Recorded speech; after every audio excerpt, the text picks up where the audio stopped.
an unflinching ally and friend. Dear Keir, we both know the backdrop of our discussion, the nature of transatlantic relations. We're now almost 4 years into the reckless aggression against Ukraine by Russia. We face the very distinct threat of outside forces trying to weaken our union from within, the return of overtly hostile competition and power relations, the European way of life, our democracies, the democratic foundations, and the trust of our citizens is being challenged in new ways, on everything from territories to tariffs to tech regulations. Fundamentally, all of this points to a simple reality in today's fractured world. Europe must become more independent. There is no other choice.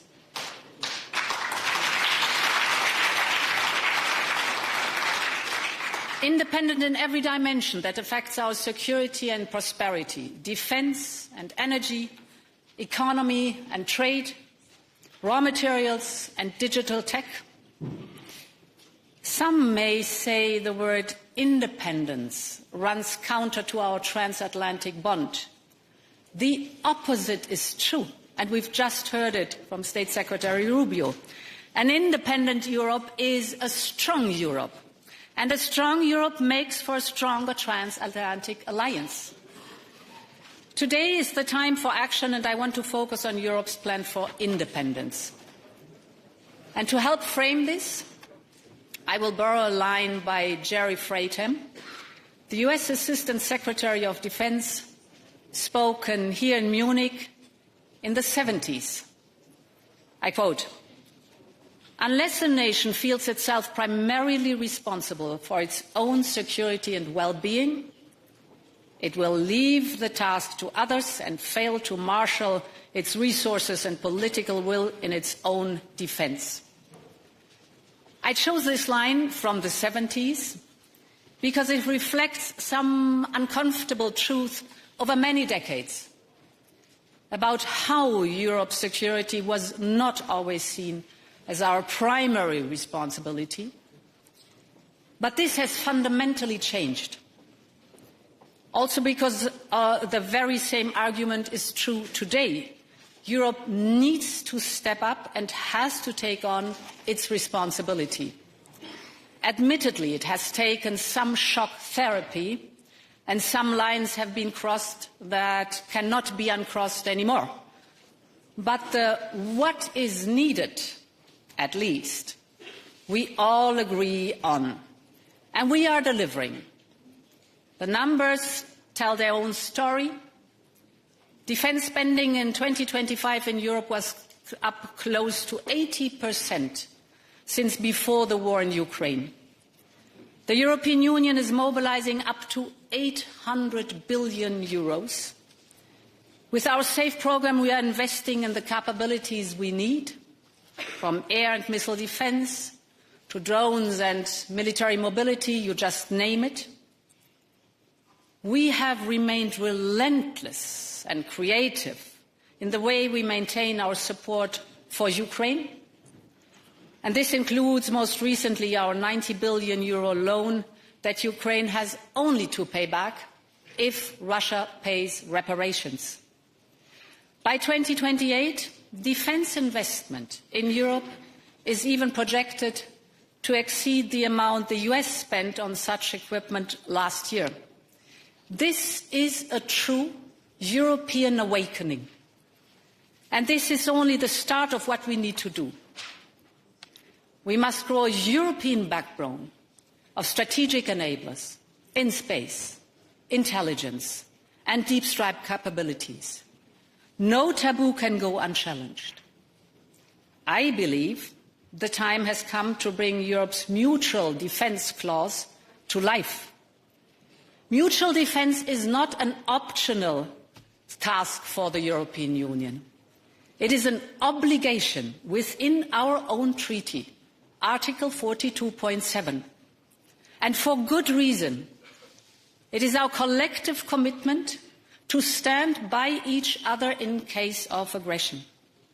Or in simple terms, one for all and all for one. And this is Europe's meaning. But the commitment only carries weight if it is built on trust and capabilities. And this is why we must be collectively ready. We must make decisions faster. And this may mean relying on the result of qualified majority rather than unanimity. And we do not need to change the treaty for that. We need to use the one we have. And we have to be creative.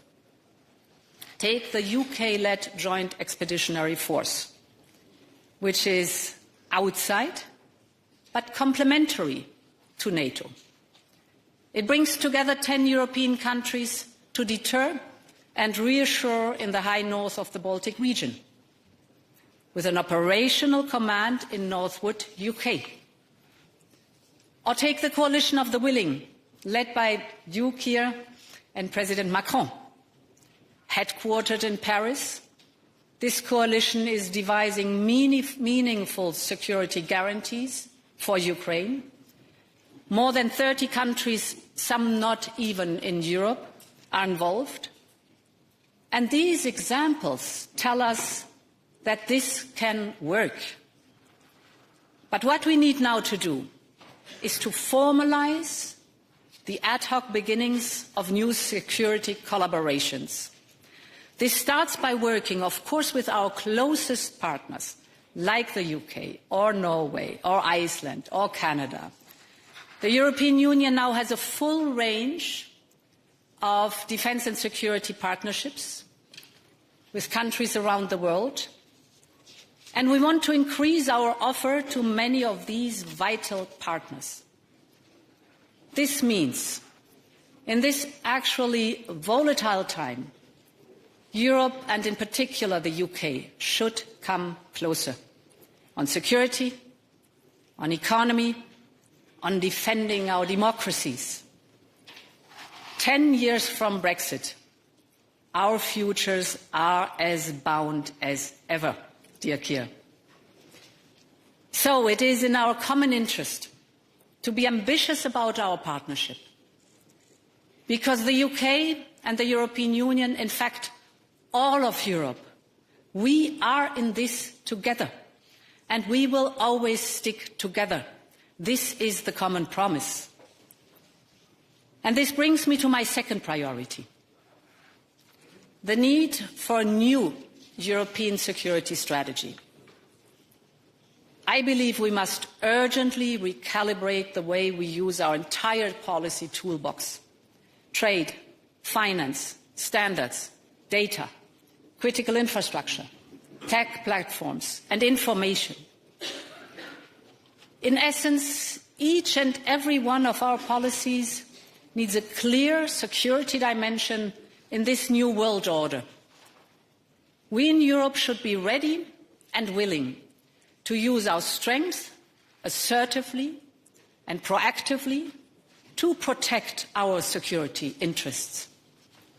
We need a new doctrine for this, with a simple goal: to ensure that Europe can defend its own territory, economy, democracy, and way of life at all times. Because this is ultimately the true meaning of independence. Ladies and gentlemen, so how do we bring all of this to life? For the answer, I look to Ukraine. Ukraine has shown that strength and deterrence and ultimately lives depend on industrial capacity, producing, scaling and sustaining the effort over time. And they say in Ukraine, you change or die. We must adopt this mantra too. We need to tear down the rigid wall between the civilian and defence sector. Europe is a powerhouse for car manufacturing, aerospace and heavy machinery. We should not look at these industries as purely commercial, but as core to the defense and the defense value chain. We have inspiring European defense tech champions. We just need to incentivize them. This is especially true for the dual-use tech fields, AI, cyber, drones, space. Their journey to market must be rapid. This is another battlefield lesson from Ukraine. And that's why the EU's new Defence Innovation Office in Kyiv is merging European scale with Ukrainian speed and ingenuity. And with this approach, we can close our capability gaps quickly. Drones, for example, are the most obvious of these examples. They are inflicting around 80% of battlefield damages on both sides in Ukraine. So we are massively investing and speeding up innovation and production in this area. Or look at command and control. We know that we have too many different weapon systems, tanks, jets, ships. But new technologies, like AI and software, can help forge interoperability between member states, NATO and the European Union. And this is what Europe is good at. We have all agreed to spend more.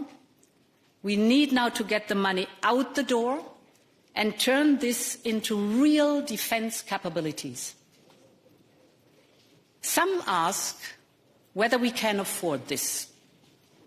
But I say we cannot afford not to.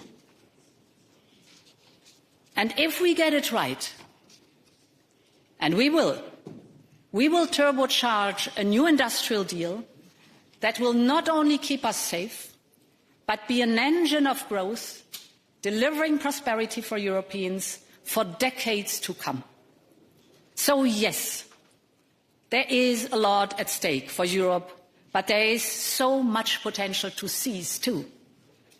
Ladies and gentlemen, I have spoken a lot about equipment, investment, doctrine. But I would like to leave you with the last thought from Ewald von Kleist. It is from an address he gave standing outside the Reichstag, speaking to new recruits in 2010. He knew better than most that peace could never be taken for granted. And investing in security is never just about hardware. It goes far beyond. As he put it, peace and freedom, these two are interlinked. And it has to be the goal of security policy to protect them. End of quote. Peace and freedom. This is what Ukraine is fighting for today. We must honor their sacrifice with our quest for an independent Europe. And it will always remain Europe's response and purpose, our union's raison d'être. Thank you very much, and long live Europe.